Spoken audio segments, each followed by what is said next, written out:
Hello beautiful friends, welcome back to the channel. So today we have a very important pruning project that we need to do, and that is pruning our Everbearing blackberries. So let me go on ahead and get this video started, because what I'm going to do as far as cutting this particular variety back might be slightly controversial, but I'm going to tell you and try to explain to you why I am doing it the way that I am doing it, and hopefully you find it helpful if you are growing blackberries in your space as well. All right, let's go on ahead and get this video started. Okay friends, now before we fully jump into this video, what I will state is this small disclaimer.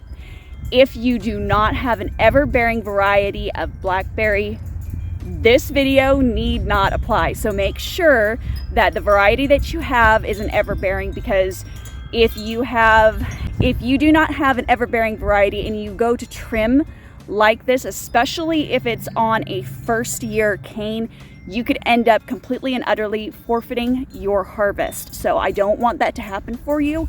So that is my disclaimer for this video. Make sure that you have an Everbearing variety of blackberry in order for this technique to apply. Okay, beautiful friends, so I have behind me our Prime Arc blackberry, and this blackberry, oh my gosh, I can't even begin to explain to you how delicious the blackberries are off of this variety. If you've never tried growing this variety of blackberry, I highly recommend it.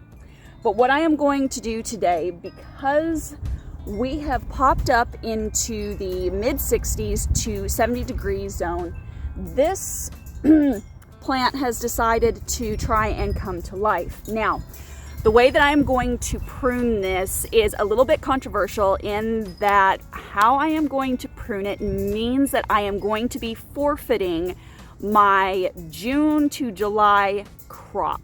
So this variety will usually bear 2 to 3 times a year. Now, with the way that I'm going to be pruning this, I am basically going to be forfeiting that one crop. Number one reason that I'm going to do it this way is, number one, it is very easy to come in and just cut it down and be done. Number two, usually June to July is when the garden is really in explosion mode for us. So I have a lot of produce coming in, things that I am not just harvesting and tending, but I'm also attempting to preserve. So having one less crop to have to deal with is gonna kind of be a bonus. Now, besides that fact, going on ahead and cutting it down now in the way that I'm going to show you is also going to mean that this fall, when we do begin to get our crop, which is going to be September going into October, the blackberry, they're going to be huge. They're going to be huge blackberries, and it's going to be like having a very large bumper crop of tomatoes, as an example. So I will be able to have the time and the space at that point in the season to be able to focus on preserving all of our blackberries, being able to harvest all of our blackberries, and I'm not going to be trying to work on everything all at once. I'm basically taking a lot of the extra overwhelm that can come from gardening and homesteading that time of year, and I'm just kind of giving myself a little bit of a break and doing myself a solid.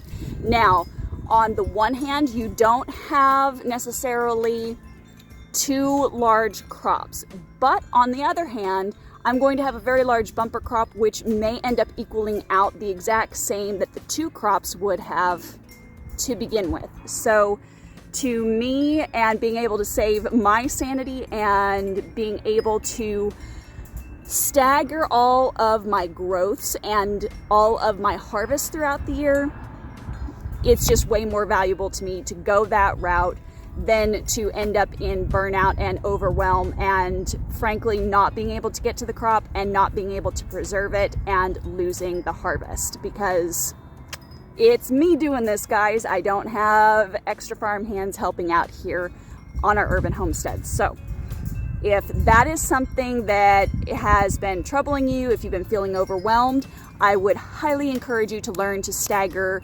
all of your growths and harvests, and this is a perfect way to do this.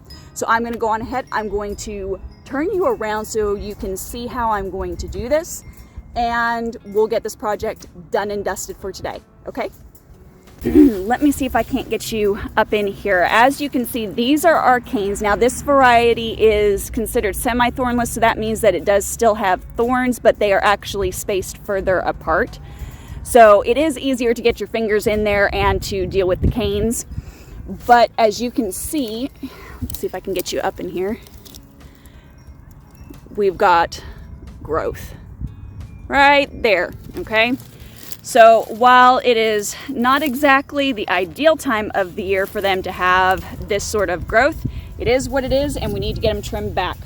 So down here, right down here, let's see if I can get you angled, is the base of our plant. What I am going to do is I'm going to basically eyeball 6 inches from the ground and cut there. I do have some lawn guys that help us out around here, so basically I'm doing it at this height to help them because they know along this area is where we have all of our berries. So this just gives them a better visual. I have seen people take this literally down to ground. I have seen people take this variety and only do 1 inch above ground, 3 inches. So if you want to do it a little bit lower, you are more than welcome to. But for me, just to make sure that our lawn guys don't accidentally weed whack our blackberries here, I'm going to leave them a little bit taller and allow them to cane off of there. So let's go on ahead and get this whole thing taken care of real quick.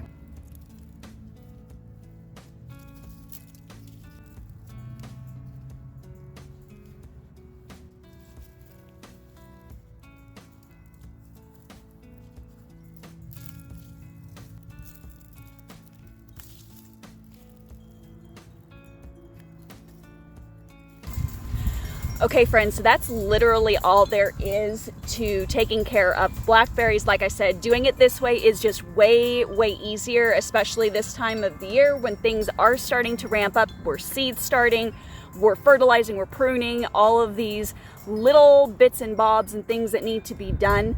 Doing it this way makes it easier this time of the year for me, plus it's gonna make things way easier when it comes to harvesting. So I hope you found this video helpful. If you are interested in seeing a little bit more on this particular blackberry, I'll go on ahead and I'll link a video at the end here so that you can see me planting our Primark blackberry. And I will also remind you that since we are going into the official garden season for 2024, my Digging Deep guide is under $10. So in this guide, I literally take you by the hand and show you exactly what you need to do to get that high yield garden that you've been looking for in any size space. So we are really talking about unleashing the power of your garden soil so that you can get the harvest that you're looking for. And I really hope you will consider grabbing that guide. As I said, it's under $10. I'll have the direct link to it down below. So go on ahead and grab that today. And as always, keep it simple, natural, and essential. We'll see you on the next video. And don't forget, if you have any questions, drop them down below. Bye, guys.